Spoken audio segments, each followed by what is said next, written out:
შალომ, ჩემო ძვირფასო მეგობრებო. იცით, მე ამ დედამიწაზე 70 წელზე მეტია დავდივარ. მე ჯოზეფ ლევი მქვია და მე ვარ მოხუცი ებრაელი, რომელმაც ამ ცხოვრებაში ბევრი რამ ნახა. როდესაც ჯერ კიდევ ახალგაზრდა ვიყავი, ჩემი ბაბუა, ყველაზე ბრძენი ადამიანი, რაც კი ოდესმე მინახავს, მეუბნებოდა რაღაცას, რომლის მნიშვნელობაც ახლახან გავიგე. ის მეუბნებოდა, ჯოზეფ, დაიმახსოვრე ეს შხამი, რომელიც ნამდვილად კლავს, არასდროს არის მწარე. ის ყოველთვის ტკბილია. დღეს ჩვენ ვისაუბრებთ იმაზე, რაც გვანადგურებს ჩუმად, უხილავად. არა ღია მტრებზე, რომლებიც ყვირიან და ფეხებს აბაკუნებენ, მათი ამოცნობა ადვილია. ჩვენ ვისაუბრებთ მათზე, ვინც გიღიმის, თავს შენს მეგობარს ან საყვარელ ადამიანს უწოდებს, მაგრამ ყინულივით ცივ სიძულვილს ატარებს. მათზე, ვინც ძლებს ატარებს შენს გვერდით, წვეთ-წვეთად წურავს შენს ძალას, სანამ შენ გგონია, რომ ისინი მხარს გიჭერენ. მე გაგიზიარებთ 9 უტყუარ ნიშანს, რომლებმაც დამეხმარა მე და ბევრ ჩემს ნაცნობს. ამერჩია მგელი ცხრის ტყავში, სანამ გვიან არ იქნებოდა. მაგრამ ერთ მნიშვნელოვან რამეს გკითხავთ, გთხოვთ, ბოლომდე დარჩით ჩემთან. რადგან 9 ნიშნის შემდეგ, ალბათ ყველაზე მნიშვნელოვან საიდუმლოს გაგიმხელთ. გეტყვით ერთ მარტივ, მაგრამ ძლიერ ჭეშმარიტებაზე, რომელიც მთლიანად ცვლის თამაშის წესებს. ეს ერთი მოქმედება მყისიერად განიარაღებს ყველას, ვინც ბოროტებას გისურებთ და თქვენს ცხოვრებაში სიმშვიდეს დააბრუნებს. დამიჯერეთ, მხოლოდ ეს ერთი ხედვაც კი ღირს ყველაფრის მოსმენად, რაც კი წინ უსწრებს. პირველ ნიშანს, რომელსაც ბევრი ადამიანი გულის სიკეთის გამო უგულებელყოფს, მე დროის ქურდს ვუწოდებ, ან როგორც დღეს ამბობენ, ქრონიკულ დაგვიანებას. ყურადღებით მომისმინეთ. მე არ ვსაუბრობ ადამიანზე, რომელიც წელიწადში ერთხელ საცობში გაიჭედა, ან თქვენთან შეხვედრის გზაზე ქუსლი მოიტეხა. ჩვენ ყველანი ადამიანები ვართ და ცხოვრება ხდება. მე ვსაუბრობ ადამიანზე, რომელიც მუდმივად გაიძულებთ ლოდინს, სისტემად აქცევს მას. ეს ადამიანი 15 წუთით, 20 წუთით, ზოგჯერ კი 1 საათითაც კი მოდის თქვენთან შესახვედრად. მაგრამ აი დეტალი, რომელიც უნდა გაითვალისწინოთ, ისინი არასდროს აგვიანებენ ფრენაზე, არასდროს აგვიანებენ ექიმთან ვიზიტზე, არასდროს აგვიანებენ უფროსთან შეხვედრაზე. რას გეუბნებათ ეს? ეს არ არის ყურადღების გაფანტვა ან ცუდი მეხსიერება. ეს ძალაუფლებისა და იერარქიის ჩუმი, მაგრამ უკიდურესად სასტიკი დემონსტრირებაა. მათი ქმედებები პირდაპირ თქვენს წინაშე ყვირილივით ჟღერს, მაშინაც კი როცა ჩუმად არიან. ჩემი დრო სუფთა ოქროა, შენი კი იაფფასიანი ქვიშა, რომელზეც უნდა გათელონ. როდესაც ვინმე გაიძულებთ დაელოდოთ, ისინი ხელოვნურად გაყენებენ დაქვემდებარებულ მდგომარეობაში, მათხოვრის პოზიციაში. თქვენ იგზიხართ, საათს უყურებთ, ნერვიულობთ, თქვენი ენერგია სიცარიელეში იხარჯება. თქვენ იწყებთ საკუთარ თავში ეჭვის შეტანას.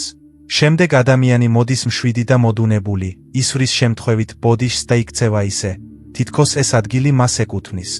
ეს წვეთ-წვეთ ანადგურებს თქვენს თავმოყვარეობას. გახსოვდეთ ეს, ის, ვინც პატივს გცემთ, პატივს სცემს თქვენს წუთებსაც. მახსოვს, როგორ მასწავლა ეს გაკვეთილი ჩემმა ბრძენმა ბაბუამ ერთხელ და სამუდამოდ. მაშინ ჯერ კიდევ ახალგაზრდა, ფიცხი ბიჭი ვიყავი, რომელსაც ჩვენს ქალაქში ცნობილ ვაჭართან ვაჭრობა სურდა. შეხვედრა დავგეგმეთ და ცივ ქარში 40 წუთი ველოდი. გავიყინე, წინ და უკან დავდიოდი, გონებაში ასობით საბაბს ვიგონებდი. იქნებ მისი ცოლი ავად გახდა, იქნებ ეთლი გაუფუჭდა. როდესაც ის საბოლოოდ გამოჩნდა, აჩქარების გარეშე და მომღიმარი, ბაბუაჩემმა, რომელიც შორიდან აკვირდებოდა, დამიძახა და ჩუმად, მაგრამ მტკიცედ მითხრა: იოსებ შვილო, არასდროს ივაჭრო მათთან, ვინც შენ სიცოცხლეს იპარავს. გახსოვდეს, თუ ეს კაცი დიდ მემკვიდრეობას აიღებდა ან გუბერნატორთან შეხვედრას აპირებდა, აქ 1 საათით ადრე იდგა, სუნთქვის ეშინოდა. მაგრამ ის შენთან შეხვედრას აგვიანებდა, რადგან არ ეშინია შენი დაკარგვის. და ის, ვინც უსირცხვილოდ გიპარავს დროს, ერთ დღესაც ისევე ადვილად მოგპარავს ნდობას და სიმშვიდეს. იცი რა? ბაბუა მართალი იყო. წლების შემდეგ დავრწმუნდი. პუნქტუალურობა მხოლოდ თავაზიანობა არ არის. ეს ერთადერთი გულწრფელი მაჩვენებელია იმისა, თუ რამდენად ძვირფასი ხარ სინამდვილეში ვინმესთვის. მეორე ნიშანი ინფორმაციული ბლოკადაა. ეს არ არის ღია ღალატი, სადაც ყველას თვალწინ ზურგში დანას გირთხამენ. არა, ეს ბევრად უფრო საშიშია. ეს სიჩუმეა. ეს არის სიცარიელე იქ, სადაც სიტყვები უნდა იყოს. მე ამას ინფორმაციულ ბლოკადას ვუწოდებ, ან მარტივად რომ ვთქვათ, დუმილის შეთქმულებას. ამ ნიშნის არსი ის არის, რომ ადამიანი, რომელსაც გძულს, შეგნებულად გიმალავს მნიშვნელოვან ინფორმაციას. ისინი მალავენ დეტალებს, რომლებიც უნდა იცოდეთ სწორი გადაწყვეტილების მისაღებად ან სულელურად გამოჩენის თავიდან ასაცილებლად. ისინი სიბნელეში გიტოვებენ, სანამ თავად ტკბებიან სინათლით. და როდესაც კატასტროფა ხდება, როდესაც შეცდომას უშვებთ ან სასაცილოდ გამოიყურებით, ეს ადამიანი გაკვირვებულ თვალებს აჩენს და წარმოთქვამს კაცობრიობის ისტორიაში ერთ-ერთ ყველაზე არაკეთილსინდისიერ ფრაზას. ოფ, მეგონა იცოდი, ან ბოდიში სრულიად გამიელვა თავში რომ მეთქვა. არ დაიჯეროთ. მეხსიერებას ამასთან არაფერი აქვს საერთო. ეს ცივი გათვლაა. მოდით, აგიხსნათ, როგორ მუშაობს ეს, რათა თქვენც იგრძნოთ ამ შხამის სრული სიღრმე. წარმოიდგინეთ, რომ გზაზე მიდიხართ და თქვენმა თანამგზავრმა იცის, რომ წინ ორმოა გათხრილი. ისინი თქვენს გვერდით დადიან, იღიმიან, ამინძზე საუბრობენ, მაგრამ ორმოზე არაფერს ამბობენ. თქვენ ეცემით, ფეხებს იტეხთ და ისინი ზემოთ დგანან, ქვემოთ იყურებიან და გეუბნებიან. ყურადღება უნდა გქონოდათ, სად მიდიოდით, ჩემო მეგობარო. სწორედ ეს არის ინფორმაციული ბლოკადა. ყოველდღიურ ცხოვრებაში ასე გამოიყურება. სამსახურში შეხვედრის დრო იცვლება და ყველა მიცის თქვენს გარდა. დაავიწყდათ თქვენი გაფრთხილება. ამიტომ ოთახში შედიხართ, როდესაც ყველა უკვე ზის და ყველა გიყურებს, თითქოს უპასუხისმგებლო დაგვიანებული იყოთ. ან იქნებ არის მნიშვნელოვანი ოჯახური ვახშამი განსაკუთრებული ჩაცმულობით. ყველა ჩაცმული მოდის, მაგრამ არ გითხრეს, რომ ეს ზეიმი იყო, ამიტომ სამუშაო ტანსაცმლით ჩნდებით. თავს ჯუჯხიანად, უცხოდ და არასაჭიროდ გრძნობ ცხოვრების ამ დღესასწაულზე. რატომ ურთხამს ეს ასე ძლიერად სულს? იმიტომ, რომ ინფორმაცია კუთვნილების ნიშანია. როდესაც ადამიანები ჩვენთან ახალ ამბებს, საიდუმლოებებს ან მარტივ გეგმებს გვიზიარებენ, ისინი გვეუბნებიან. თქვენ ერთ-ერთი ჩვენგანი ხართ, მნიშვნელოვანი ხართ, ჩვენ ერთ ნავში ვართ. მაგრამ როდესაც ისინი ინფორმაციის ნაკადიდან გამოგვრიცხავენ, ისინი სიტყვების გარეშე აგზავნიან სიგნალს. თქვენ აქ არავინ ხართ. თქვენ არ იმსახურებთ იმის ცოდნას, რაც ჩვენ ვიცით. თქვენ არასაჭირო ხართ. ეს გაიძულებთ თავის სულელურად, არაკომპეტენტურად და რაც მთავარია, მარტოდ იგრძნოთ. თქვენ ეჭვქვეშ აყენებთ საკუთარ ადეკვატურობას. ფიქრობთ, რომ თქვენ ხართ დამნაშავე იმაში, რომ არ იგითხეთ.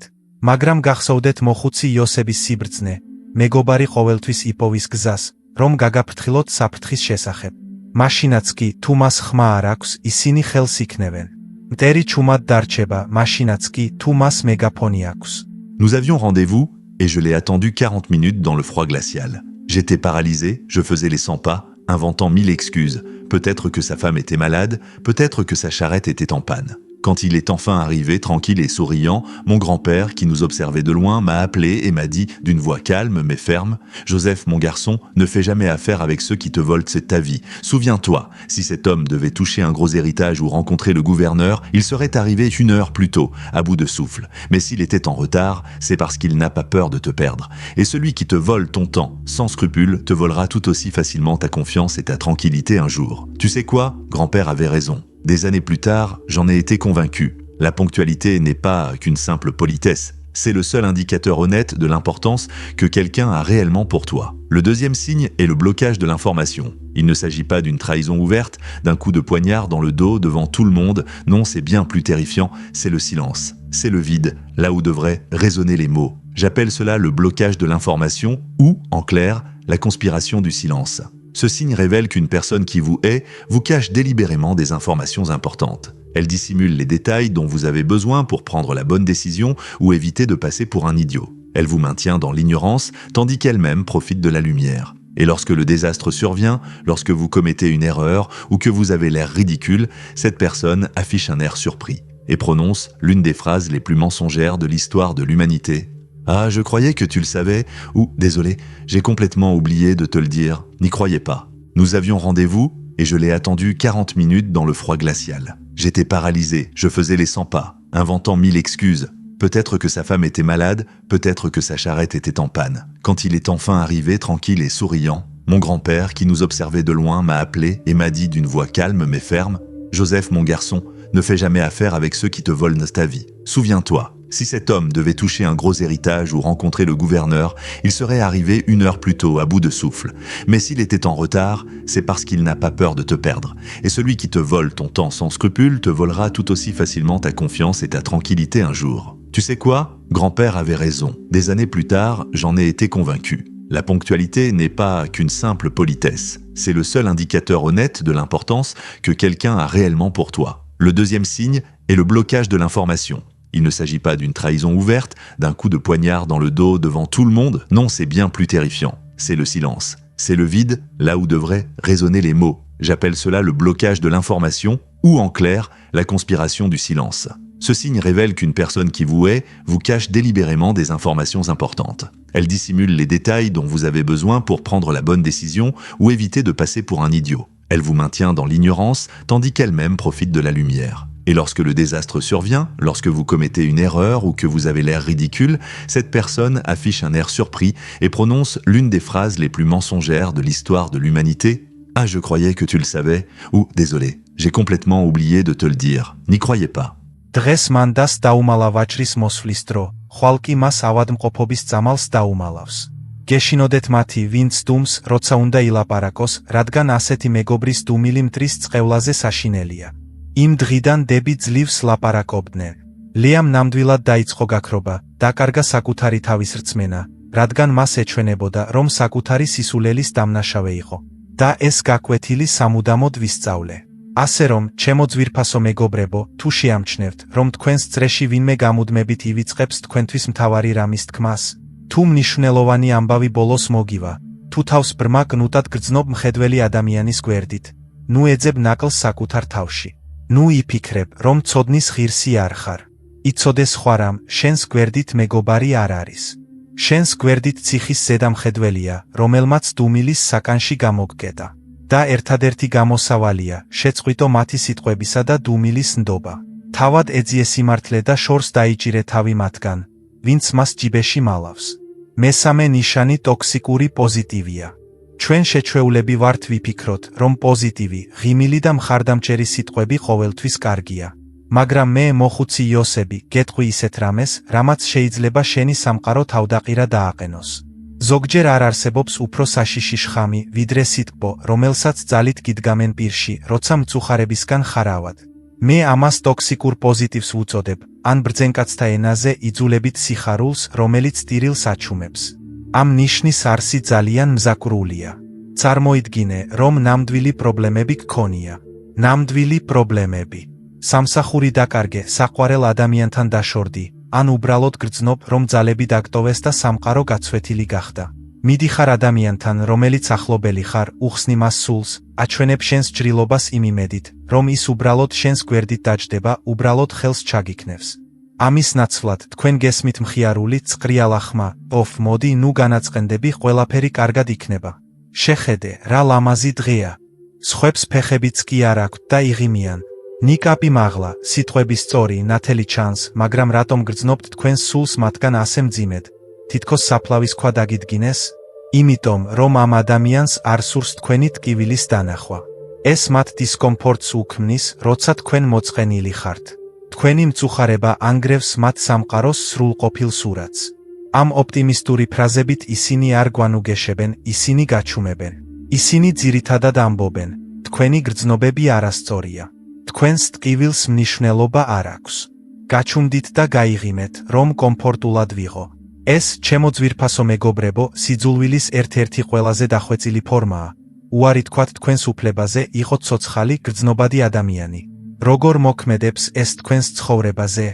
ის საშინლად განადგურებთ შიგნიდან. როდესაც გამუდმებით გეუბნებიან, թե ნუ მოწყენილობ, სევდის რეალური მიზეზის გამო იწყებ ფიქრს, რომ რაღაც გჭირს. იწყებ ცრემლების სირცხვილის შეგრძნებას. გონია, რომ უმადური, სუსტი წუწუნა ხარ.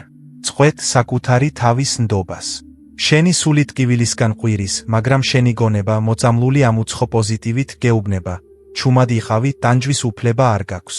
ყველაფერი კარგადაა, არა, და ნიღაბს იკეთებ, ძალით იღიმი, შენში კი გამოუხატავი მწუხარება გროვდება, რომელიც დროთა განმავლობაში ფიზიკურ ავადმყოფობაში და თვალებში სიცარიელეში გადაიზრდება.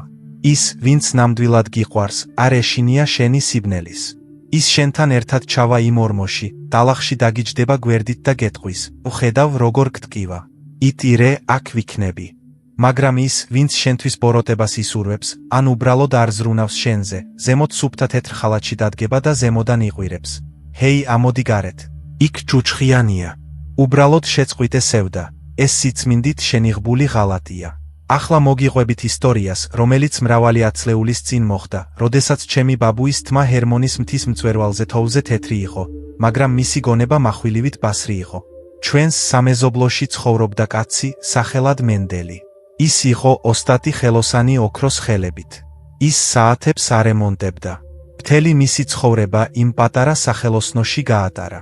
იქ ზეთის უნი იდგა, ასობით მექანიზმი გაფუჩებული იყო, ეს იყო მისი მუსიკა. მაგრამ ერთ ღამეს კატასტროფა მოხდა. ხანძარი გაჩნდა. ყველაფერი დაიცვა. იარაღები, რომლებიც მან ნაწილ-ნაწილ შეაგროვა, იშვიათი ნაწილები, კლიენტების საათები, ყველაფერი გაქრა. მენდელი ნაცარზე დარჩა უსაქმოდ. ის ნახშირის ღურბლზე იჯდა, ჯვართლით შავი, უბრალოდ ჩუმად ირწეოდა წინ და უკან. მისი მწუხარება იმდენად დიდი იყო, რომ ტირილიც კი არ შეეძლო. ხალხი გვერდით გაიარა და თანაგრძნობით თავი დაუქნია. ზოგმა პური მოიტანა, ზოგმა წყალი. ყველა მიხვდა, ამ კაცმა მთელი ცხოვრების საქმე დაკარგა. შემდეგ კი ჩვენი მეზობელი გამოჩნდა. მოდით, ფიშელი დავარქვათ. ფიშელი იმ ადამიანთაგანი იყო, ვინც ყოველთვის იღიმის, ყოველთვის იცის როგორ იცხოვროს და არასდროს ჩუმდება. ის მენდელთან მივიდა, ხმამაღლა მხარზე ხელი დაარტყა, დარტყმისგან ნაცარი ჩამოცვივდა და თავისი წყრიალა ხმით დაიწყო საუბარი. მენდელ, ჩემო მეგობარო, რატომ იკლავ თავს? ღმერთს მადლობა, რომ ცოცხალი ხარ. ეს მხოლოდ ლითონის ნაჯრებია. შეხედე ცას, მზე ანათებს. ღმერთმა მისცა, ღმერთმა წაართვა. ახლა კი თავისუფალი ხარ. შეგიძლია ყველაფერი თავიდან დაიწყო. გაიღიმე, ცოდვაა პირქუში იყო, მენდელმა თვალები ასწია მისკენ. თვალები იმდენად სავსე იყო სევდით, რომ ქვაც კი გაიბზარებოდა და ჩუმად ჩაიჩურჩულა. წადი ფიშელ. გთხოვ, უბრალოდ წადი. მაგრამ ფიშელი არ ჩერდებოდა. რაზე ლაპარაკობთ? გისურვებ წარმატებებს. ასე ვერ დაინგრევ. პოზიტიურად უნდა იფიქრო, ჩემი ბაბუა, რომელიც ახლოს იდგა და ეს ყველაფერი გაიგო, მათ მიუახლოვდა. ის მაღალი, ძლიერი მოხუცი იყო. უსიტყვოდ, მაგრამ ძალიან დაჟინებით. ბაბუამ ფიშელს იდაყში ხელი ჩაავლო და განზე გაიყვანა, ხანძრის მსხვერპლისგან მოშორებით. მე მათ გავყევი, რადგან ვიცოდი, რომ ბაბუა რაღაც მნიშვნელოვანს ითხოვდა. ფიშელი აღშფოთდა. რებ, რატომ წამიყვანე? მე მას ვამხნევებდი. მას გამოცოცხლება სჭირდება. შემდეგ ბაბუამ მას მძიმე, გამჭოლი მზერით შეხედა და ისეთი სიტყვები წარმოთქვა, რომლებმაც ფიშელის სახიდან ღიმილი წაშალა. მომისმინე, სულელო. შენ არ ამხნევებდი. შენ მას სახეში ურთხამდი შენი სიტყვებით. კაცს სახლის ზომის მწუხარება აქვს და შენ მას კამფეთს უბიძგებ და მოითხოვ, რომ გემოთი დათკბეს. შენ ეუბნები, რომ ეს უბრალოდ ლითონის ნაჯრებია. მაგრამ მისთვის ეს მისი ცხოვრება იყო. როდესაც ახლავე ეუბნები, რომ გაიღიმოს, ეუბნები, რომ მისი დანაკარგი არაფერს ნიშნავს. მის ტკივილს აკნინებ, რადგან თავად გეშინია სხვისი მწუხარების ყურების. შენ მშიშარა ხარ, ფიშელ. გინდა, რომ მან ბედნიერების ნიღაბი გაიკეთოს, რომ მისი უბედურების გვერდით ასე უხერხულად არ იგრძნო თავი. ბაბუა ერთი წამით შეჩერდა და შემდეგ დაამატა. თუ ადამიანის ტვირთის სიმძიმის გაზიარება არ შეგიძლია, შენი ცარიელი რჩევებით მაინც ნუ ახდები თავზე. უკან დაიხიე და მიეცი საშუალება, რომ გლოვა გადაიტანოს. ნამდვილი მხარდაჭერა სიჩუმე და მხარია და არა შენი ბედნიერი ფრაზების ცარიელი ზარი. იმ დღიდან ეს სამუდამოდ მახსოვდა. ის, ვინც გიგრძალავს მწუხარებას, ვინც მოითხოვს, რომ მოხერხებულად და ბედნიერად იყო იმ მომენტებში, როდესაც შენი სამყარო ინგრევა, შენი მეგობარი არ არის. ეს არის ის, ვისაც მხოლოდ საკუთარი კომფორტი უყვარს. უფრთხილდი ასეთ ნათელ ადამიანებს. ზოგჯერ გულწრფელი ცრემლები უკეთ კურნავს, ვიდრე ყალბი ღიმილი. მეოთხე ნიშანი, სახელის დამახინჯება. ხალხი ხელებს აქნევს და ამბობს. ოფ, იოსებ, რატომ აკრიტიკებს სიტყვებს? ეს უბრალოდ ხუმრობაა, ეს მეგობრულია, მაგრამ მე დიდხანს ვიცხოვრე და ვისწავლე ის გაკვეთილი, რომელიც ბაბუამ დამიტოვა. ადამიანის სახელი მისი სულის გასაღებია. და ვინც ამ გასაღებს გატეხს, შენს სახლში შეღწევა და გაძარცვა სურს. მე ვსაუბრობ ნიშანზე, რომელსაც სახელის დამახინჯებას ან იდენტობის ჩამორთმევას ვუწოდებ. ამ ფენომენის არსი ერთდროულად მარტივი და საშინელია. თითოეულ ჩვენგანს აქვს სახელი, რომელიც მოგწონს, როგორ წარუდგენთ თავს სამყაროს. ეს ჩვენი საყრდენია, ჩვენი ბირთვია. მაგრამ შენს წრეში ჩნდება ვიღაც, ვინც ჯიუტად, დაჟინებით და თითქოს ღიმილით სხვა რამეს გეძახის. შენ ეკითხები მათ, გთხოვ ალექსანდრე დამიძახე და ისინი გპასუხობენ, ოფ, მოდი საშა დამშვიდი, შენ ამბობ, ჩემთვის უსიამოვნოა, როცა ხალხი ლენკას მეძახის, მე ელენა ვარ და შენ პასუხობ, ემოდუნდი აქ ყველანი მეგობრები ვართ, რატომ ხარ ემოციური, გეჩვენებათ, რომ ეს უბრალოდ მანერების უქონლობაა. არა, ჩემო ძვირფასო მეგობრებო, ეს ძალაუფლებისთვის ბრძოლაა. როდესაც ვინმე განზრახ აბუჩად აგდებს თქვენს სახელს, იღენებს მეტსახელს, რომელიც ამასზე გონიათ. ან დამამცირებელ ფორმას, რომელიც გაღიზიანებთ, ისინი ერთ ძალიან მნიშვნელოვან რამეს აკეთებენ. ისინი გაჩვენებენ, რომ თქვენი აზრი მათთვის არაფერს ნიშნავს. ისინი სიტყვების გარეშე გეუბნებიან, მე დაგიძახებ როგორც მინდა. მე ვარ აქ მთავარი. შენი სახელი მე მეკუთვნის და არა შენ. ეს დამცირების ფარული ფორმაა.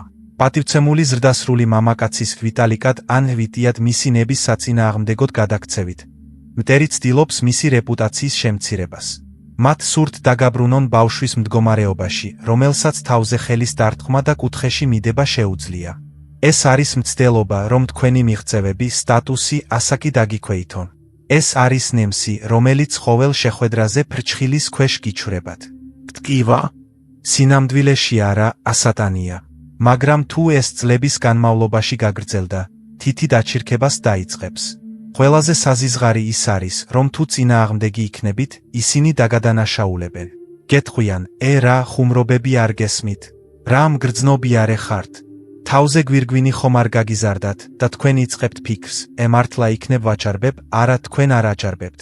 თქვენი სახელი ერთადერთია, რაც დაბადებიდან ბოლომდე გრჩებათ. და არავის, გესმით, არავის აქვს უფლება, თქვენი ნებართვის გარეშე მისგან ნაჭრები ამოჯრას. მინდა მოგიყვეთ ამბავი, რომელიც ჩვენს თემში მოხდა, როდესაც მე უკვე კაცი ვიყავი, მაგრამ ჩემი ბაბუა ჯერ კიდევ ცოცხალი იყო და შეინარჩუნა გონების სიცხადე, რომელიც ძველ ბრძენებს შურდათ. ეს ამბავი გაჩვენებთ, თუ როგორ შეიძლება სახელი იარაღად იქცეს. ჩვენს ქალაქში ცხოვრობდა კაცი, სახელად დავითი. ის ღვთის წყალობით ექიმი იყო. მან სიცოცხლეები გადაარჩინა. მეზობელი პროვინციებიდანაც მოდიოდნენ მასთან სამკურნალოდ. დავითი მაღალი, დიდებული კაცი იყო, ჯაღარაცვერითა და ძალიან კეთილი, სევდიანი თვალებით. მთელი ქალაქი მას ღრმა პატივისცემით მიმართავდა, დოქტორ დავითი, ან უბრალოდ სრული სახელით. როდესაც ის ქუჩაში მიდიოდა, ხალხი ქუდს იხსნიდა. მაგრამ მას ჰყავდა ბავშვობის მეგობარი, მოდით, ბერლი დავარქვათ. ბერლი ცხოვრებაში არასდროს გამოირჩეოდა. მან მამის მაღაზია მემკვიდრეობით მიიღო და მშვიდად ცხოვრობდა. მაგრამ, როგორც ჩანს, მასში შავი შური დუღდა დავითის წარმატების მიმართ. ყოველ ჯერზე, როცა ისინი ქორწილში, ზეიმზე ან უბრალოდ ბაზარში, ხალხის წინაშე ხვდებოდნენ, ბერლი ქუჩის გადაღმა იყვირებდა, ოფ, ჰეი დეივი. როგორ ხარ, დეივი? დავითს ეს სახელი სწულდა. ეს მისთვის რაღაც პატარა, ცელქი, უმცეოდ ჟღერდა. ასე ეძახდნენ მას სკოლაში მოძალადეები. ბევრჯერ ძალიან თავაზიანად გაიყვანა ბერლი გვერდზე და სთხოვა. ბერლ, გთხოვ, ასე ნუ მეძახი. 60 წლის ვარ. ექიმი ვარ, ეს ჩემთვის უსიამოვნოა. დამიძახე დავითი. და რას აკეთებდა ბერლი? მძიმე ხელით მხარზე ხელს ურთხამდა, ისე იცინოდა, რომ მუცელი აუკანკალდებოდა და ეთხოვდა, ოფ, შეხედე მას. სულ უფრო მნიშვნელოვანი ხდება. ყველასთვის ექიმი ხარ, ჩემთვის კი დეივი. ერთ გუბეში ვისხედით, გახსოვს? ეს სიყვარულის გამოა და ირგვლივ მყოფი ხალხი იღიმოდა. დოქტორ დევიდის სიდიადე ქრება. ხალხის თვალში ის მომენტალურად გადაიქცა იმ პატარა ბიჭად მოკლე შარვლით. ბერლს ეს სიამოვნებდა. ის ფაქტობრივად ყველას ეუბნებოდა. ნახეთ, ეს შესანიშნავი ექიმი ჩემთვის არაფერია. შემიძლია ისე დავატრიალო, როგორც მინდა. ერთ დღეს მე და ჩემი ბაბუა ვერანდაზე ვისხედით და ჩაის ვსვამდით, როდესაც დავითი გაიარა. ბერლი კი მარადიულად დეივი დამელოდე, სყვიროდა. დავითი მოხრილი მიდიოდა. თითქოს მხრებზე ქვებით სავსე ტომარა ეჭირა. ბაბუამ შეხედა მათ, ჩიქა დადო და მითხრა. იცი, ჯოზეფ, რატომ აკეთებს ბერლი ამას? მას არ შეუძლია დავითის დონემდე ასვლა. მას არ აქვს ინტელექტი, გული და ნიჭი. და რადგან მას არ შეუძლია საკუთარი თავის განვითარება, მას მხოლოდ ერთი გზა აქვს, რომ დავითს დაეციოს. სახელი თოკია. ბერლი ამ თოკს დავითს კისერზე ახვევს და მის სახეს წარსულის ტალახში ათრევს. ის ყვირის, რომ ჩაახშოს პატივისცემა, რომელიც სიტყვა დევიდში ჟღერს, შემდეგ ბაბუამ რაღაც დაამატა, რამაც შემაცდინა. გახსოვდეს, შვილიშვილო, ვინც შენს სახელს ამახინჯებს, შენი სახის მოპარვა სურს. მათ სურთ, რომ დაივიწყო ვინ ხარ და გახდე ისეთი ადამიანი, რომლის კონტროლიც მათ ადვილად შეეძლებათ. არავის მისცე უფლება, სახელი გადაგარქვან. როგორც კი დათანხმდები მეტსახელს, რომელიც არ მოგწონს, საყელოს იკეთებ, რომლის ბოლოც შენი მტრის ხელშია. 6 თვის შემდეგ დავითმა ბერლთან ურთიერთობა შეწყვიტა, უბრალოდ ქუჩის მეორე მხარეს გადავიდა. და იცით რა? ზურგი გაისწორა. ასე რომ, ჩემო ძვირფასო მეგობრებო, თუ თქვენს მახლობლად არის ვინმე, ვინც ჯიუტად გეძახით ტანიუხას, როცა ტატიანა ხართ, ან ბავშვს, როცა უკვე მამა ხართ და არ უსმენს თქვენს თხოვნას, რომ შეწყვიტოთ, გაიქეცით. ეს არ არის მეგობრული სიმარტივე, ეს არის მშვიდი ომი თქვენი პიროვნების წინააღმდეგ. დაიბრუნეთ თქვენი სახელი და დაიბრუნებთ თქვენს ძალაუფლებას. მეხუთე ნიშანი, საიდუმლოების გამხელელი. ჩვენ ბევრჯერ ვისაუბრეთ სიძულვილის ნიღაბზე, მაგრამ ეს ნიღაბი ყველაზე წებოვანი და ჭუჭყიანია. მე ამ ნიშანს საიდუმლოების გამხელელს ვუწოდებ, ან როგორც ძველები ამბობდნენ, მეგობარს, რომელსაც პირიდან სდის. ამ ღალატის არსი ერთ საშინელ რამეში მდგომარეობს. ვიღაც, ვისაც ენდობით თქვენს საიდუმლოს, თქვენს ტყივილს ან თქვენს მცირე სისუსტეს, მოულოდნელად საჯაროდ აქცევს მას. და რაც მთავარია, ისინი ამას შემთხვევით აკეთებენ. ეს, ალბათ, მტრის არსენალში ყველაზე საზიზღარი ხრიკია. წარმოიდგინეთ სიტუაცია. თქვენ მეგობრების ან კოლეგების წრეში ზიხართ. ატმოსფერო თბილია, ყველა იცინის და უცებ თქვენი ახლო მეგობარი ხმამაღლა ამბობს, რომ ყველამ გაიგოს. აუ მისმინე როგორ არის პრობლემა შენს ქმართან? ისევ განქორწინებაზე ფიქრობ, ან, სხვათა შორის, გასულ კვირას ფულის სესხება მთხოვე. ახლა მაქვს, შემიძლია სესხება მოგცე, ოთახში სიჩუმე ჩამოწვა. გრძნობ, როგორ გევსება სახეზე ფერი, გული ქუსლებზე გიცვდება. განადგურებული ხარ. შენი მეგობარი კი შეშინებულ თვალებს ჯრის, პირს ხელით იფარებს და ამბობს. ოფ, ბოდიში მეგონა ყველა მიცოდა. არ მინდოდა, არც ერთი სიტყვის დაჯერება არ შეიძლება. ეს არასდროს არის შემთხვევითი. რატომ არის ეს ასეთი საშიში? იმიტომ, რომ საიდუმლო შენი ჯავშანია. როდესაც ვინმეს საიდუმლოს ვეუბნებით, ჯავშანს ვიხსნით და ხმალს ვაძლევთ იმ იმედით, რომ დაგიცავენ. მაგრამ ეს ადამიანი ელოდება იმ მომენტს, როდესაც საჯაროდ, დაუცველად იქნები და ამ ხმალს ნეკნების ქვეშ გიღობს. ასეთი ადამიანის მიზანი მხოლოდ ინფორმაციის ლაპარაკი არ არის. მათი მიზანია თქვენი სირცხვილის დანახვა. მათ ფიზიკურ სიამოვნებას ანიჭებს თქვენი წითლად გახედვა, თქვენი საბაბების მოფიქრება, თქვენი მიმართ ადამიანების დამოკიდებულების ცვლილება. მათ სურთ, რომ ხალხის წინაშე გაგაშიშვლონ და ფრაზად უი, ეს საიდუმლო იყო, მათი ალიბია. ბოლოს და ბოლოს, ბოდიში მოიხადეს, ეს შემთხვევითობა იყო, არა? და თუ გაბრაზდებით, ისინი დაგადანაშაულებენ, რატომ ყვირი ხარ? მე ახლახან გკითხე. მე ბოდიში მოვიხადე. ძალიან მგრძნობიარე ხარ. ახლა კი შენ მსხვერპლი არ ხარ, შენ ისტერიკა ხარ.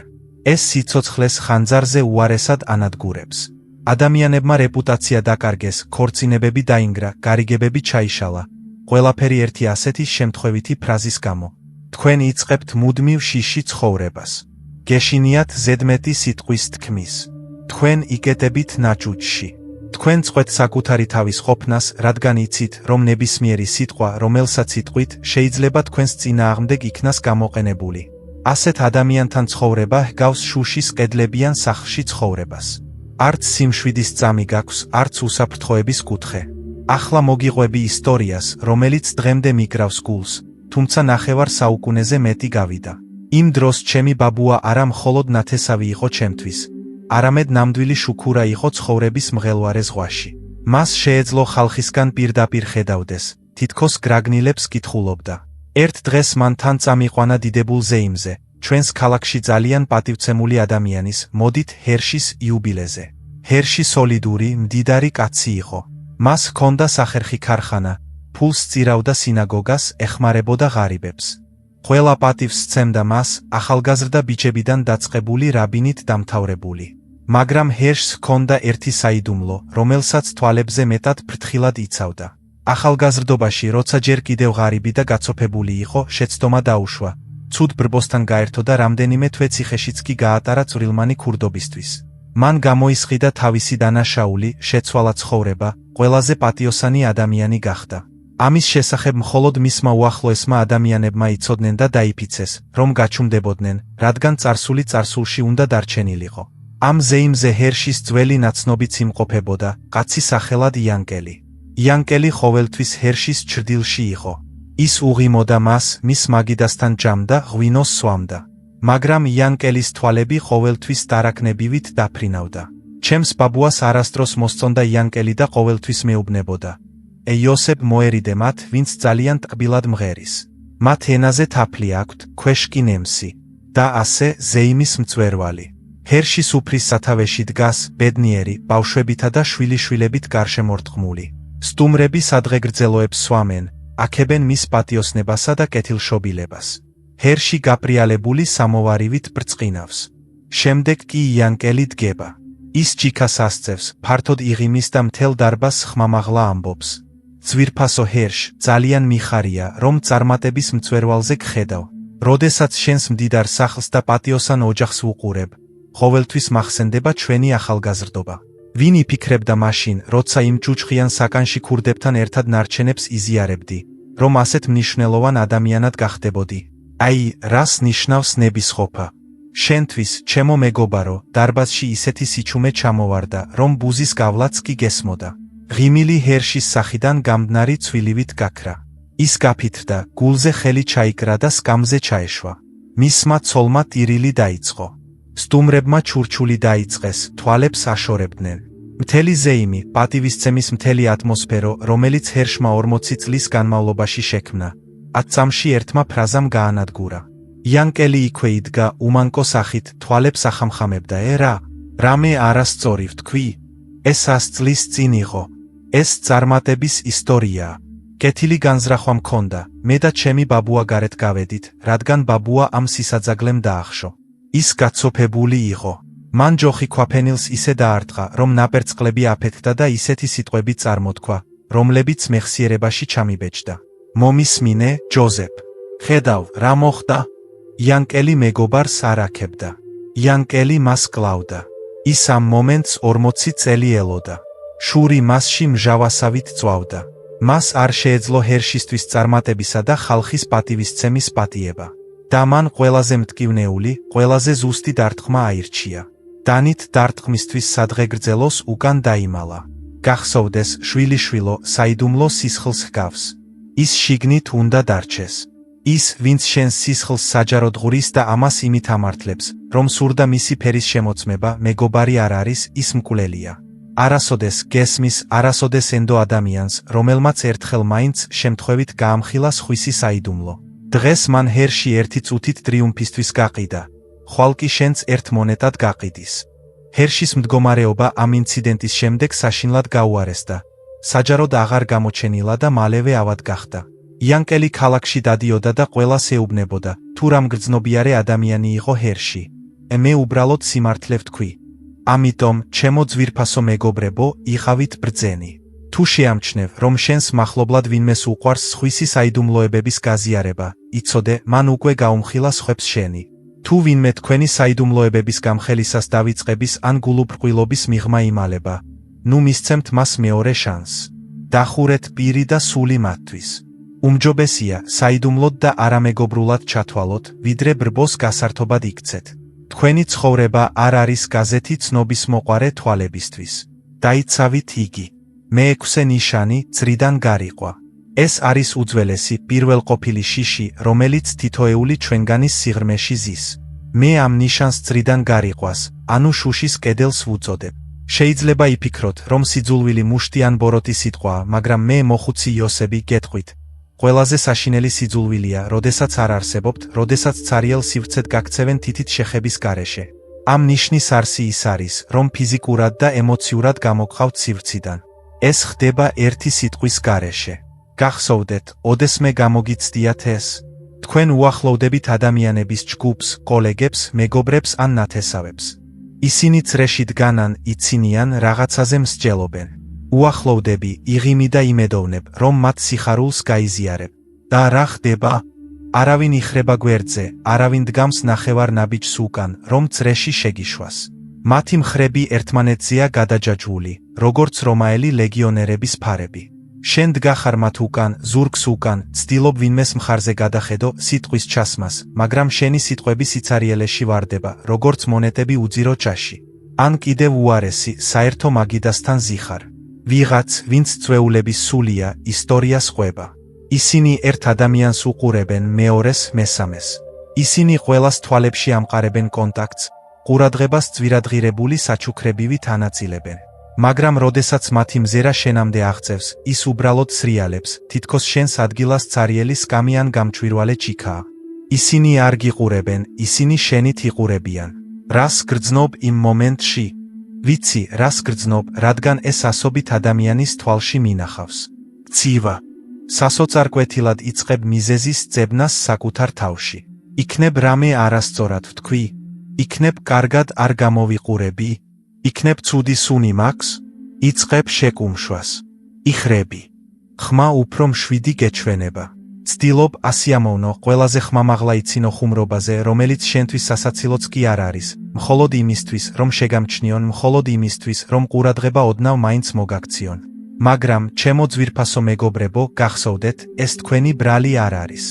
ეს ძალაუფლების სასტიკი თამაშია. ის, ვინც წრეს დახურულს ინახავს, ის, ვინც თვალებში არ გიყურებს, მშვენივრად იცის, რას აკეთებს.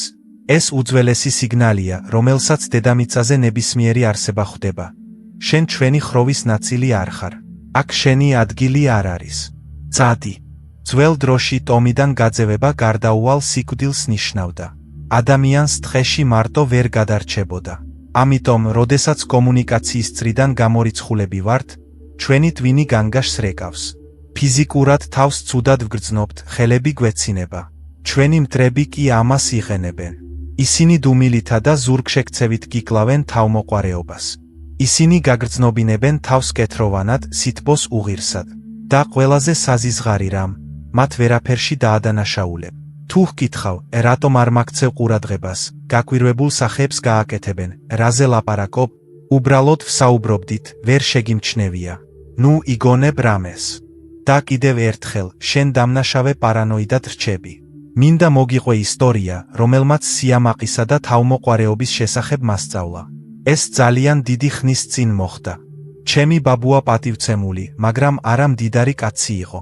ის თან დამყავდა საზოგადოებრივ შეკრებებზე, სადაც მნიშვნელოვანი საკითხებიც ხდებოდა, ან უბრალოდ საღამოს მამაკაცთა შეკრებებზე ლოცვის შემდეგ, როდესაც ისინი ახალ ამბებს განიხილავდნენ და ჩაის სვამდნენ. ჩვენს თემში იყო ერთი კაცი, დავარქვათ მას ლეიზერი. ლეიზერი მდიდარი, ხმაურიანი იყო და უყვარდა ყურადღების ცენტრში ყოფნა. მის გარშემო ყოველთვის ხალხი იკრიბებოდა. ის ხვებოდა ზღაპრებს, ხუმრობებს ფანტავდა და ყველა იგდებდა მის ყოველ სიტყვას. იქ იყო კიდევ ერთი კაცი, მოკრძალებული მკერავი, სახელად მოიშე. მოიშე მშვიდი, კეთილი, ცოტა მორცხვი, კაცი სევდიანი თვალებით. მას ძალიან სურდა საზოგადოების ნაწილი ყოფილიყო, სურდა პატივისცემა. ყოველ ჯერზე, როდესაც მამაკაცები ლეიზერის გარშემო თბილ ღუმელთან შეიკრიბნენ, მოიშე ცდილობდა მიახლოებას. ის ფეხებს აქნევდა, გულგრილად იღიმოდა და ცდილობდა წრეში დგომას. მაგრამ მე, როგორც ბიჭმა, უცნაური რამ შევნიშნე. როგორც კი მოიშე მოახლოვდებოდა, ლეიზერი ძლივს შესამჩნევად იწევდა მხარს ან ზურგს აბრუნებდა, რომ მოიშეს ხედვა დაეფარა. და დანარჩენებიც, ლიდერის ჩუმ ბრძანებას დაემორჩილნენ, რიგებში შევიდნენ. მოიშე ამ წრეზე დარბოდა, როგორც პატარა ძაღლი, რომელსაც სახლში შესვლა არ შეუძლია. ის ფეხის წვერებზე იდგა. იყვირა.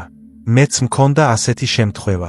ლაიზერ, მართალი ხარ, მაგრამ არავინ მიაბრუნა თავი.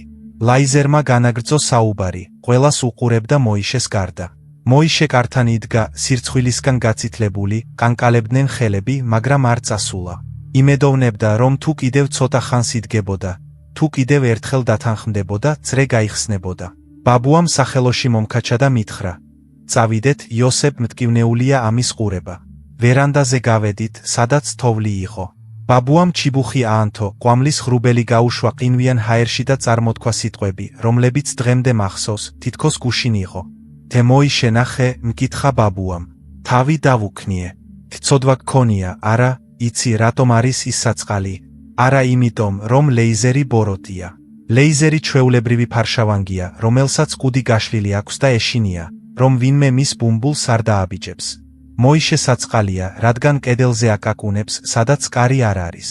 გახსოვდეს, შვილიშვილო, წრე, რომელიც თავისთავად არ იხსნება შენთვის, მეგობრების წრე არ არის, ეს ხაფანგია. ლეიზერი მას არ უშვებს არა იმიტომ, რომ მოიშე ცუდია, არამედ იმიტომ, რომ ლეიზერს სჭირდება ვინმეს გარიყვა, რომ თავი მეფედ იგრძნოს. მას სჭირდება ვინმე, ვინც კართან იყინება, რათა თავადაც უფრო მწვავედ იგრძნოს ხუმელის სითბო. ბაბუამ ვარსკვლავებს გახედა და დაამატა. ჯოზეფ არასდროს გესმის, არასდროს ეცადო იმ ადგილას შეძრომას, სადაც ხალხი ზურგს გაქცევს. ნუ დგახარ ნაკადში, ნუ ითხოვ ყურადღებას. თუ ხედავ, რომ ხალხი ნახევარი ნაბიჯით უკან არ დაიხევს, რომ ადგილი მოგცენ, შემოbrunდი და წადი. წადი მაღლა აწეული თავით. წადი იქ, სადაც გელოდებიან. ან მარტო დადექი, მაგრამ კლდესავით იდექი, არა როგორც ნაცემი ძაღლი. ჯობია მარტო იყო სიცივეში, მაგრამ პატივით, ვიდრე სითბოში, მაგრამ მუხლებზე, სხვისი მაგიდიდან ნარჩენების თხოვნით. მეორე დღეს მოვიშევ ნახე. ის ისევ იმ ჯგუფთან აპირებდა წასვლას. მე, ბიჭმა, გამბედაობა მოვიკრიბე და ბაბუის სიტყვები გადავეცი. თუმცა ჩემი ბავშვური ენით. მოიშე ატირდა. ის აღარასდროს მიუახლოვდა ლეიზერს.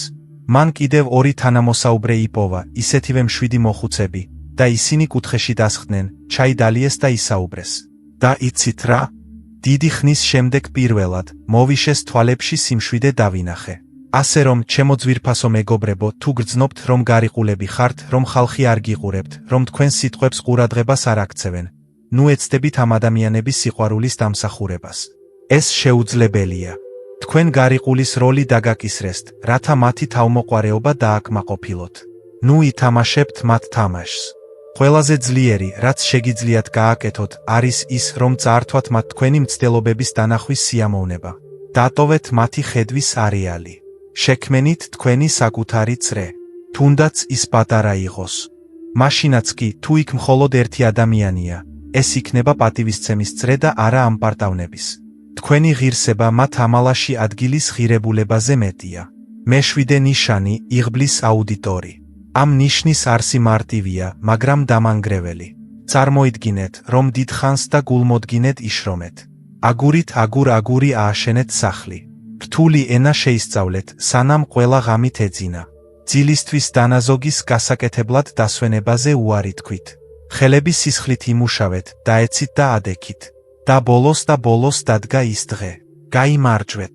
მიაღწიეთ იმას, რისთვისაც წლების განმავლობაში იშრომეთ. დაღლილი, მაგრამ ბედნიერით გახართ და ელოდებით, რომ ახლობელი გეტყვით. ევნახე როგორ ეცადე. ამას იმსახურებდი. კარგად გააკეთე. მაგრამ ამის ნაცვლად ცივ გულგრილ ფრაზას ისმენთ. კარგი უბრალოდ გაგიმართლა, ან რა თქმა უნდა კარგი გენები გაქვს, ან კარგი მშობლებით კავშირებით ასეთი უფროსით ყველას შეუძლია ამის გაკეთება. გეჩვენებათ, რომ ეს მხოლოდ სიტყვებია. არა, ეს ქურდობაა.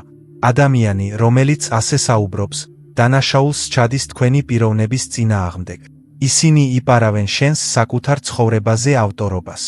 ისინი იღებენ ყველა შენს უძილო ღამეს, ყველა შენს ძალისხმევას, მთელ შენს ნებისყოფას და ერთი სიტყვით ხაზავენ, იღბალი. ისინი გეუბნებიან, შენ ეს არ გაგიკეთებია, ეს უბრალოდ დაგემართა. შენ ამას არ იმსახურებ. შენ უბრალოდ იღბლიანი ბილეთი ამოიღე. რატომ აკეთებენ ამას? აქ ღრმა და დამპალი ფსიქოლოგია იმალება. შენი წარმატების აღიარება, იმის აღიარება, რომ ყველაფერი შენი შრომით მიაღწიე, ნიშნავს საკუთარი სიზარმაცის და არასრულფასოვნების აღიარებას. თუ შენ მოახერხე წონის დაკლება იმის გამო, რომ ყოველ დილით წვიმასა და თოვლში დარბოდი, სანამ შენი ნაცნობი დივანზე წევს, მათთვის მტკივნეულია ამის დანახვა. თუ ისინი აღიარებენ შენს შრომას, მათ მოუწევთ საკუთარ თავს ჰკითხონ, რატომ არ შემიძლია ამის გაკეთება?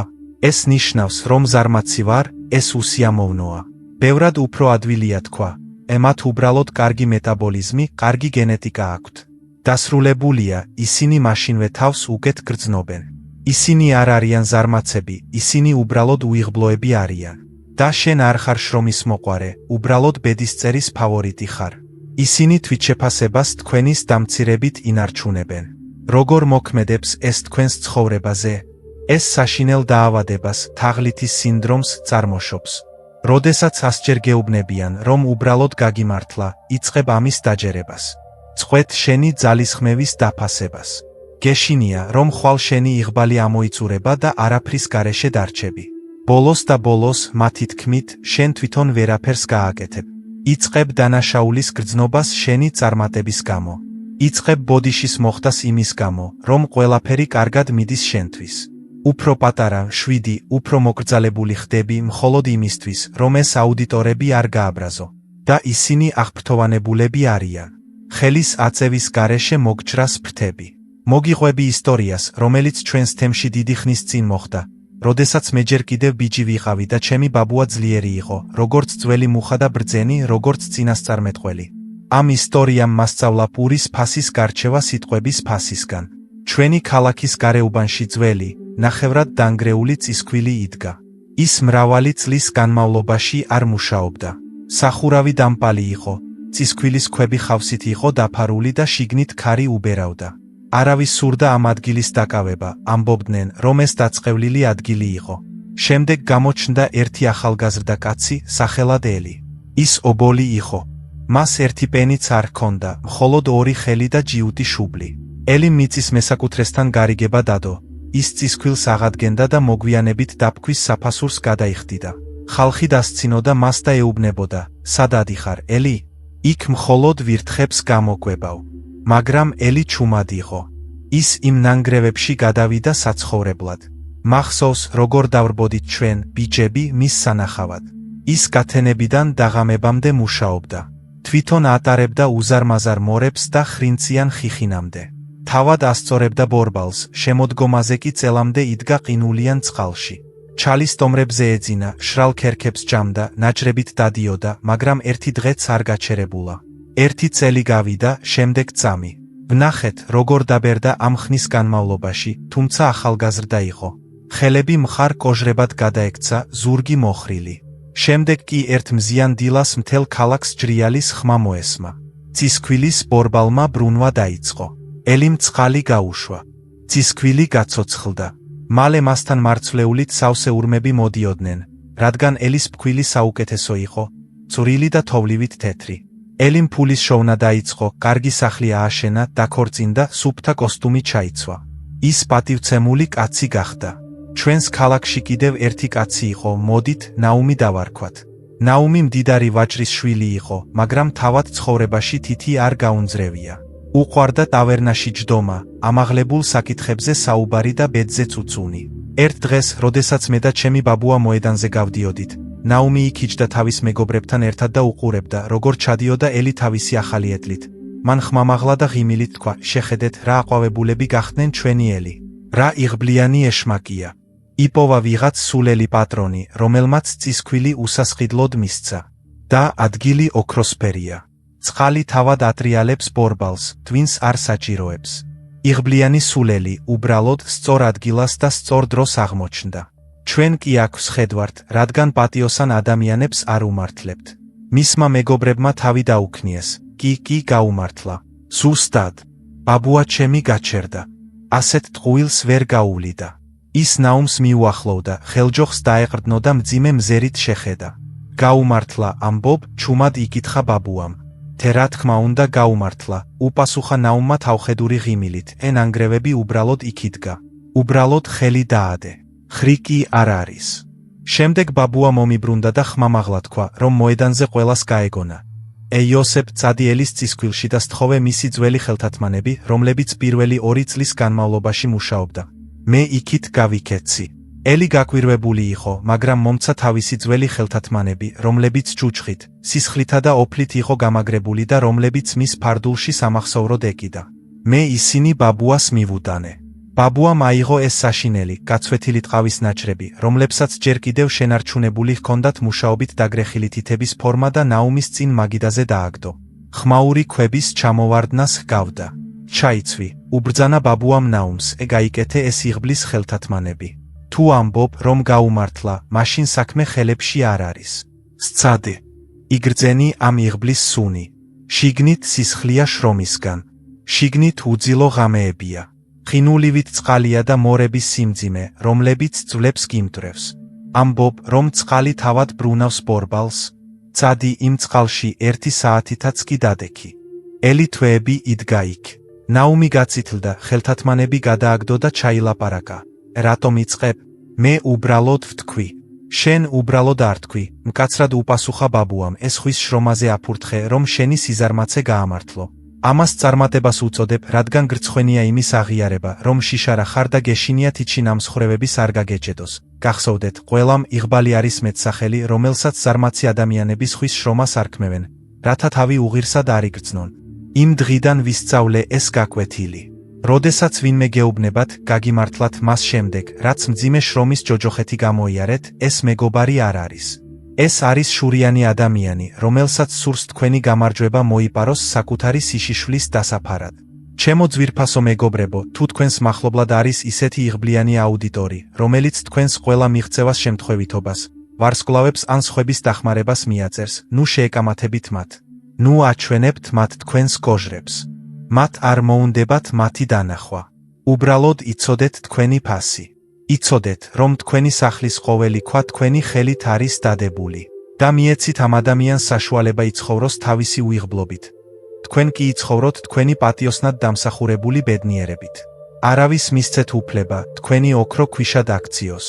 თქვენ ხართ თქვენი ცხოვრების ავტორი და არავინ ბედავს თქვენი ხელმოწერის აღებას თქვენი ქმნილებიდან. მერვე ნიშანი, ბოროტი ინტერპრეტატორი. მინდა მოგიყვეთ ნიშნის შესახებ, რომელსაც შეუძლია თქვენი ცხოვრება მარადიულ განსაცდელად აქციოს, სადაც თქვენ ყოველთვის ბრალდებული ხართ, ხოლო თქვენი ახლობელი ადამიანი არის პროკურორი, მოსამართლე და ჯალათი ერთად. ამ ტიპის ადამიანს ბოროტ ინტერპრეტატორს უწოდებ, ან როგორც ჩემს ბავშვობაში ბრძენკაცები ამბობდნენ, ადამიანს, რომელსაც ყური აქვს.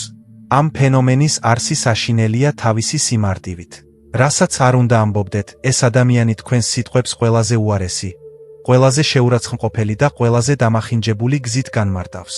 წარმოიდგინეთ ეს, თქვენ დაღლილი ბრუნდებით სახლში და ეუბნებით თქვენს ცოლს ან ქმარს. დღეს ისეთი დაღლილი ვარ, უბრალოდ ნახევარი საათით ჩუმად ჯდომა მინდა. ნორმალური ადამიანი ესმის, ის დაიღალა. მას ძალების აღდგენა სჭირდება. მაგრამ ბოროტი თარჯიმანი სულ სხვა რამეს ესმის. ის ესმის, დმომეწყინე. არ მინდა შენი ნახვა. მომწყინდი. მაღიზიანებ. და იწყება სკანდალი. დასვენების ნაცვლად თქვენ იწყებთ საბაბების მოფიქრებას. არა, ეს არ იყო ის, რაც მე მინდოდა მეთქვა, მაგრამ არავინ უსმენს თქვენს გამართლებებს. განაჩენი უკვე გამოტანილია. ან თქვენ ეუბნებით მეგობარს, მისმინე, ეს ბერანგი ნამდვილად გიხდება. მასში უფრო ახალგაზრდულად გამოიყურები. ისინი კი დახუჩული თვალებით გიყურებენ და გპასუხობენ. მას ჩვეულებრივ მე მოხუცი და დანაოჯებული გამოვიყურები. მადლობა, ძალიან დამეხმარე. და აი, თქვენ დგახართ, აფურთხებთ და ვერ ხვდებით, როგორ გადაიქცა თქვენი კომპლიმენტი შეურაცხყოფად. ეს, ჩემო ძვირფასო მეგობრებო, გაუგებრობა არ არის. ნუ იფიქრებთ, რომ თქვენს აზრებს ცუდად გამოხატავთ. არა, ეს განზრახ სტრატეგიაა. ადამიანი არ აყურებით, არამედ ნახველით გისმენთ.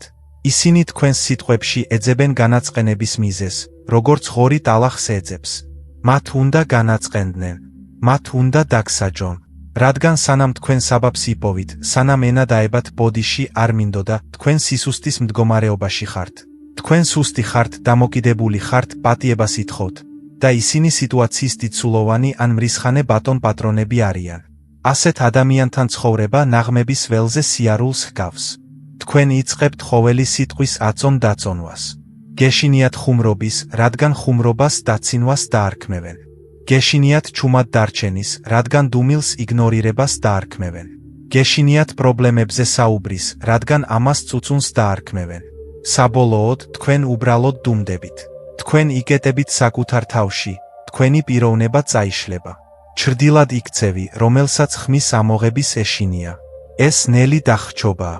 ეს შენი გონების წინააღმდეგ ძალადობაა. მოგიყვები ისტორიას, რომელიც ჩემს მეხსიერებაში ჩაიბეჭდა, როცა უკვე ახალგაზრდა ვიყავი და ბაბუას საქმეებში ვეხმარებოდი. ეს ამბავი ჩვენს თემში ორ ქსოვილით ვაჭართან მოხდა. ერთს ავრუმი ერქვა და ის სტეპისავით ფართო სულის მქონე კაცი იყო. ის კეთილი, უბრალო იყო და ყოველთვის იმას ამბობდა, რასაც ფიქრობდა. მეორეს ზუსია ერქვა. ზუსია ისეთი კაცი იყო, თითქოს ლიმონი ახლახანს უგბინა. ის ეჭვიანი, შეშფოთებული იყო და ყველაფერში ხრიკს ხედავდა. ისინი მრავალი წლის განმავლობაში მეზობელ მაღაზიებში მუშაობდნენ და ავრუმი, თავისი სულის სიკეთით, ზუსას თავის მეგობრად თვლიდა. თუმცა ბაბუაჩემი ყოველთვის აფრთხილებდა.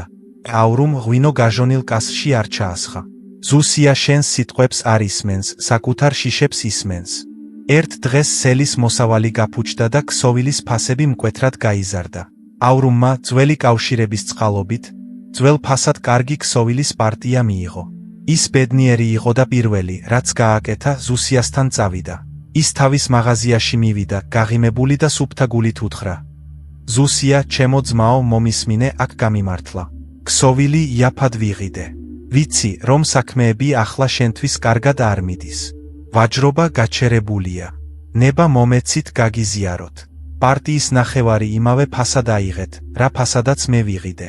ერთად ვიშოვნით. ცოტათი ფეხზე დადგები.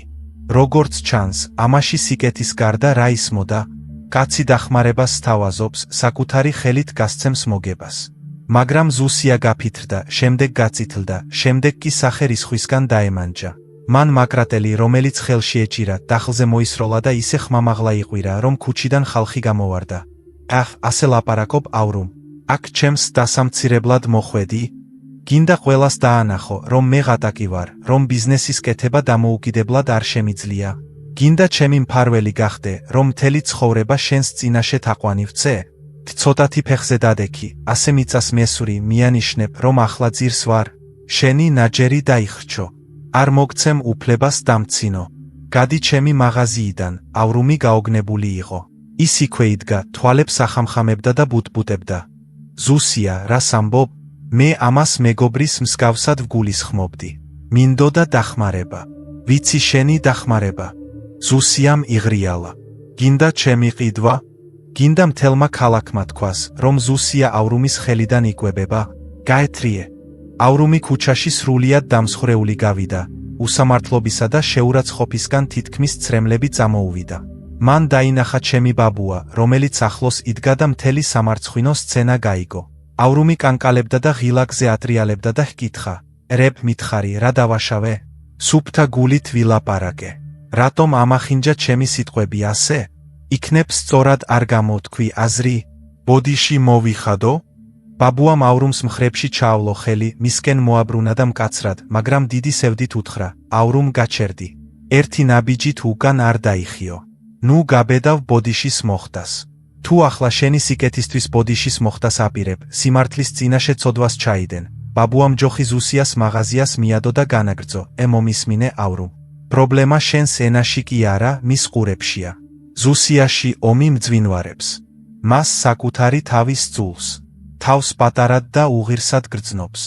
და როდესაც მას სინათლეს აძლევ, ამ სინათლეში მხოლოდ ის ხედავს, თუ რამდენად ბნელია თავად. შენ უთხარი, მიიღე და მან გაიგო, შენ საცოდავი ხარ.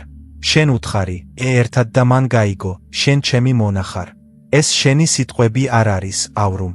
ეს მისივე დამპალი სულის გამოძახილია. ბაბუა შეჩერდა და სიბრძნე დაამატა, რომელიც მთელი ცხოვრება მახსოვს. გახსოვდეს, ავრუმ, ბრმას ვერ აუხსნი, რა არის ცისარტყელა, თუნდაც ყურში უყვირო. და ვერ დაუმტკიცებ შენს სიკეთეს იმას, ვინც გადაწყვიტა მტრად აღგიქვას. ზუსია დახრილი სარკეა. თუ დახრილ სარკეს ლამაზ ვარდს მიუტან, ის მახინჯი ეკალივით აირეკლება. მაგრამ ვარდია დამნაშავე? არა. სარკეა დამნაშავე. მიატოვე. ნუ ეცდები დახრილი მინის გასწორებას. მხოლოდ ხელებს გაიჭრი. წადი და შენი ქსოვილი მიჰყიდე მათ, ვინც მადლობას გეტყვის. ავრუმმა ბაბუას მოусმინა. ბოდიშის მოხდა არ უცდია. და იცით რა? ზუსია მოგვიანებით დიდხანს დადიოდა და ყველას უყვებოდა. თუ როგორ ცდილობდა მზაკრული ავრუმი მის შერცხვენას და განადგურებას. მაგრამ ავრუმს აღარ ადარდებდა. მიხვდა, რომ სხვისი სიგიჟისთვის პასუხის გაცემა არ იყო ვალდებული. ასე რომ, ჩემო ძვირფასო მეგობრებო, თუ თქვენს გვერდით არის ასეთი ბოროტი თარჯიმანი, რომელიც ყოველ გამარჯვებას ნახვამდის აქცევს, ყოველ ღიმილში ღრენას და ყოველ საჩუქარში ქრთამს ან შეღავაც ხედავს, შეწყვიტეთ. შეწყვიტეთ საბაბების მოძიება, შეწყვიტეთ ახსნა განმარტებები. თქვენ არ ხართ გასამართლებული.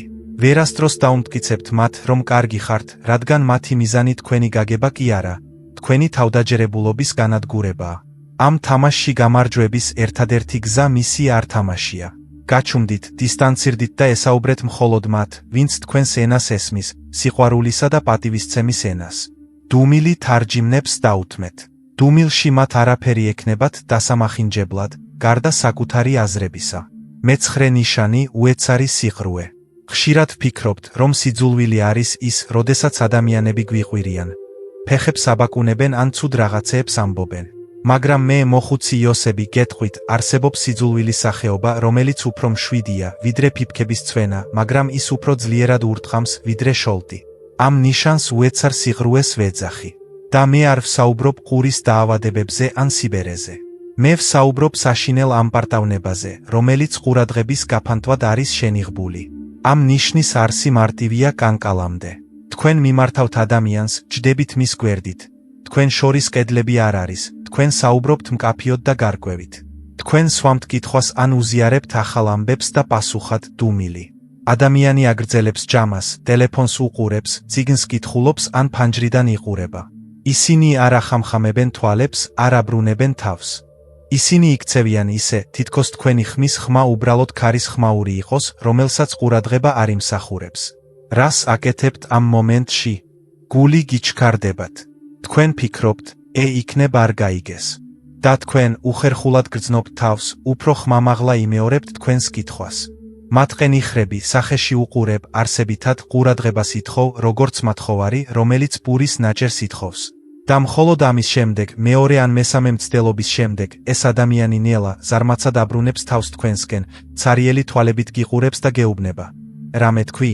ფიქრებში ვიყავი ჩაფლული. არ დაიჯერო, ეს ტყუილია. პირველად გაიგეს. ხოველი სიტყვა გაიგეს. რატომ აკეთებენ ამას? ეს, ჩემო მეგობრებო, ბატონისა და მსახურის უძველესი და სასტიკი თამაშია.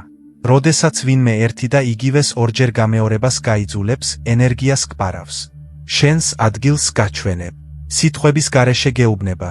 შენ ჩემთვის ისეთი უმნიშვნელო ხარ, ისეთი პატარა, რომ შენი ხმა პირველად ვერ აღწევს ჩემს ყურამდე. უფრო მეტად უნდა ეცადო, უნდა დაიძაბო, თავი უნდა დამცირდე, რომ შემამჩნიო. ეს უხილავ ადამიანად გაქცევს. ცარიელის შეგრძნებას იწყებ. ეჭვი გეპარება. იქნებ სისულელეებს ვამბობ, იქნებ არასწორ დროს, არასწორ დროს ლაპარაკობ.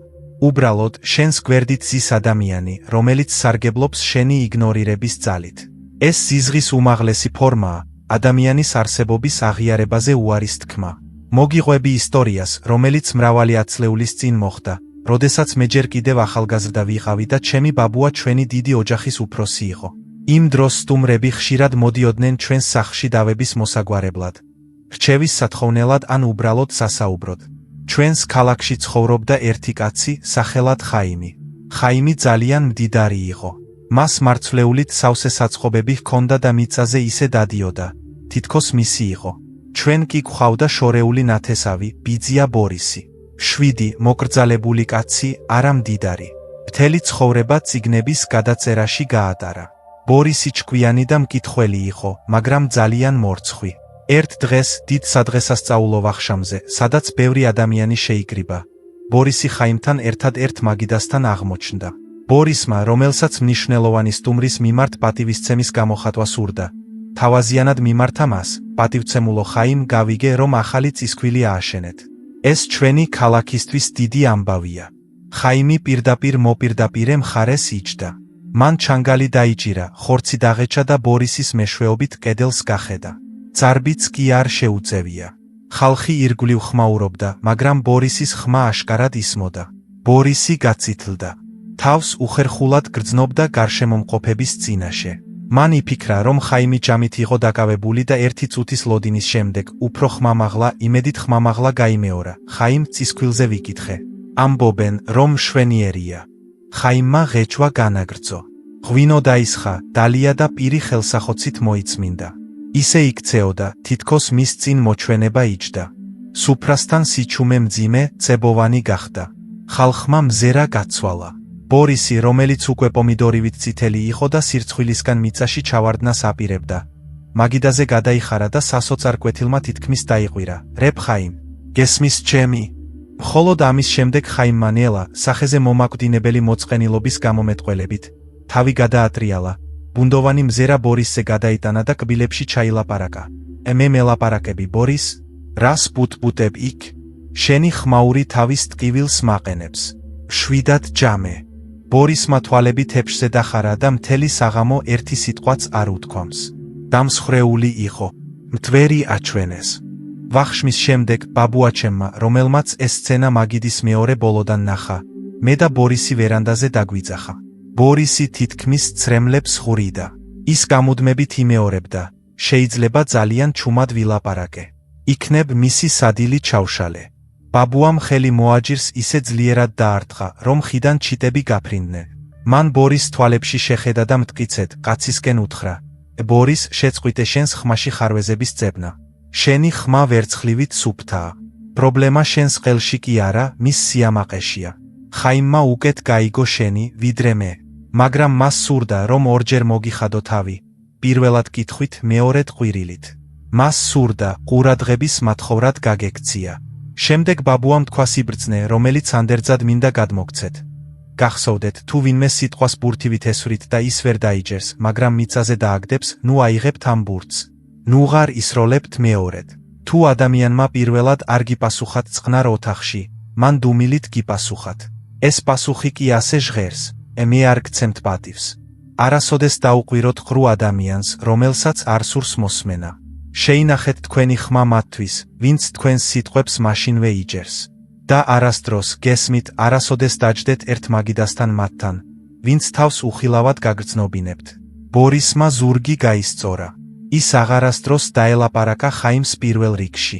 და იცით რა? 1 წლის შემდეგ, როდესაც ხაიმს პრობლემები შეექმნა და განათლებული ადამიანის რჩევა დასჭირდა, თავად მიმართა ბორის. მაგრამ ეს სულ სხვა ამბავია. ამიტომ ჩემო მეგობრებო, თუ შეამჩნევთ ამ ნიშანს, უეცარ სიღრუეს, ნუ დაიმცირებთ თავს, ნუ გაიმეორებთ, ნუ აიმაღლებთ ხმას. გაჩუმდით, ადექით და წადით. თქვენი დუმილი ამ ადამიანს ბევრად მეტს ეტყვის, ვიდრე ნებისმიერი ყვირილი. თქვენი ღირსება არ უნდა იყოს დამოკიდებული სხვის ყურებზე. ახლა კი როგორც დაგპირდით, ყველაზე მნიშვნელოვანი საიდუმლო, რომელიც ნებისმიერ მტერს განიარაღებს. ჩვენ ხშირად ვფიქრობთ, რომ ხალხს გძულს ჩვენი შეცდომების, რაღაც არასწორის ჩადენის გამო. არა, ჩემო ძვირფასო მეგობრებო, ჩვენ არ გძულს ჩვენი ცოდვების, არამედ ჩვენი სათნოებების გამო. სიძულვილი ყოველთვის თქვენი ძალის აღიარებაა. ადამიანს მხოლოდ იმიტომ სძულხართ, რომ თქვენში არის სინათლე, რომელიც მასში არ არის. თქვენი სიხარული, თქვენი წარმატება, თქვენი სიმშვიდე, ეს არის სარკეები, რომლებშიც ისინი საკუთარ სიცარიელეს ხედავენ. ამიტომ, როდესაც გრძნობთ ვინმეს ბოროტებას, ნუ შეიკუმშებით. პირიქით, გაისწორეთ მხრები და ჩუმად უთხარით საკუთარ თავს. ასე რომ ჩემში არის სინათლე, რაც ნიშნავს, რომ მე ცოცხალი ვარ. მტერზე საუკეთესო შურისძიება კონტრშეტევა არ არის, ეს თქვენი ბედნიერი ცხოვრებაა. შეწყვიტეთ მათი ემოციები ტყვება. როგორც კი შეწყვეთ რეაქციას, მათი შხამი მათში რჩება და იწყებს მათ შთანთქმას, არა თქვენ. იყავით ბედნიერი. ეს არის ის, რასაც ისინი არასდროს გაპატიებენ და ეს არის თქვენი მთავარი გამარჯვება. ასე რომ, ჩემო მეგობრებო, ჩვენ ერთად განვიხილეთ ფარული სიძულვილის 9 ნიშანი. დასკვნა ერთია. თქვენი სული ტაძარია და არა გასასვლელი. ნუ შეუშვებთ ადამიანებს, რომლებიც ჯუჯხიანი ფეხებით მოდიან. ისწავლეთ კარების დახურვა. ეს არ არის სიამაყე, ეს სულის ჰიგიენაა. გარშემორტყმული იყავით იმ ადამიანებით, ვინც თქვენი შუქით ხარობს და არა იმით, ვინც მის ჩაქრობას ცდილობს. თუ ძველი იოსების სიტყვები თქვენს გულში გამოძახილს ჰპოვებდა, გააკეთეთ კეთილი საქმე, მოიწონეთ ეს ვიდეო და გამოიწერეთ არხი. ეს ჩვენს სიბრძნეს დაეხმარება მათამდე მისვლაში, ვინც ახლა იტანჯება. და მე ნამდვილად გთხოვთ, კომენტარებში დაწერეთ, ამ ნიშნებიდან რომელს წააწყდით ყველაზე ხშირად თქვენს ცხოვრებაში და როგორ გაუმკლავდით მას მასში. ჩემთვის ძალიან მნიშვნელოვანი იქნება თქო.